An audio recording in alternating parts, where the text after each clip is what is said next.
नमस्कार बंधुरा आज चले एसेছি আমার দারুণ পছন্দের একটি রান্না নিয়ে আপনাদের কিন্তু অবশ্যই ভালো লাগবে। आज করছি আমি শুটকি মাছ দিয়ে কিন্তু লতির এই রান্নাটি। যারা শুটকি মাছ খেতে পছন্দ করেন তাদের তো অবশ্যই ভালো লাগবে। তো ভিডিওটা স্কিপ না করে সম্পূর্ণ দেখার অনুরোধ রইল।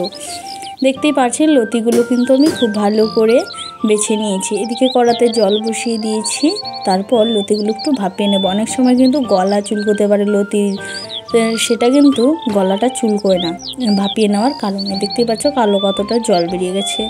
যখন 80% মতো সেদ্ধ হয়ে যাবে তখন কিন্তু নামিয়ে নেব। আর এদিকে নিয়েছি আমি ভোলা শুটকি আর কিছু রসুন। তো ভাপিয়ে নামিয়ে নিয়ে কড়া আবারও বসিয়ে দিয়ে পরিষ্কার করে দিয়ে দিলাম সামান্য সরিষার তেল। হ্যাঁ, শুটকি মাছে কিন্তু আমরা খুব কমই তেল ব্যবহার করি। তারপর শুটকি মাছটা নুন আর হলুদ দিয়ে একটু মাখিয়ে কিন্তু তেলের মধ্যে দিয়ে দিলাম।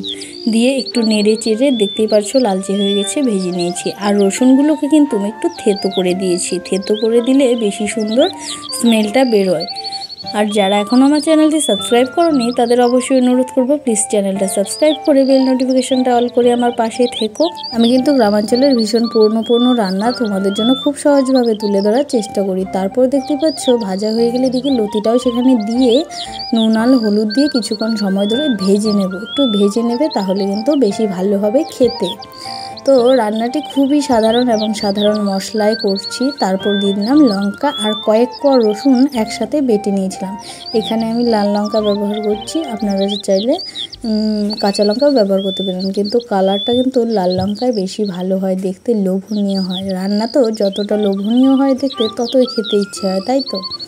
তারপর কিন্তু দেখতেন কষাতে কষাতে কিন্তু আমার মশলা থেকে কাঁচা গন্ধ চলে গেছে, একদম শুকিয়ে এসছে। সেই মুহূর্তে খুব সামান্য কিন্তু ঝোল অ্যাড করে দেবো। হ্যাঁ, এখানে ঝোল একটু দিতে হবে, খুব বেশি দেবো না। আর কিছুক্ষণ ফুটে যাওয়ার পর কিন্তু এমনিতেই ঝোলটা একদম একটা সঠিক মাত্রায় চলে আসবে।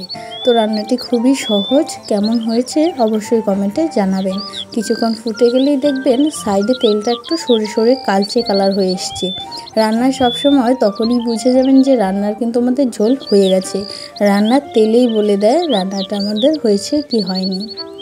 তারপর নামিয়ে নিলে রেডি দারুণ স্বাদের এই আমাদের ভোলা শুটকি দিয়ে কচুরলতির রান্নাটি। অবশ্যই কমেন্টে জানাতে ভুলবেন না কিন্তু কেমন হয়েছে। আমার তো বেশ ভালো লেগেছিল। যাদের মুখে রুচি নেই সেটাও ফিরে আসবে।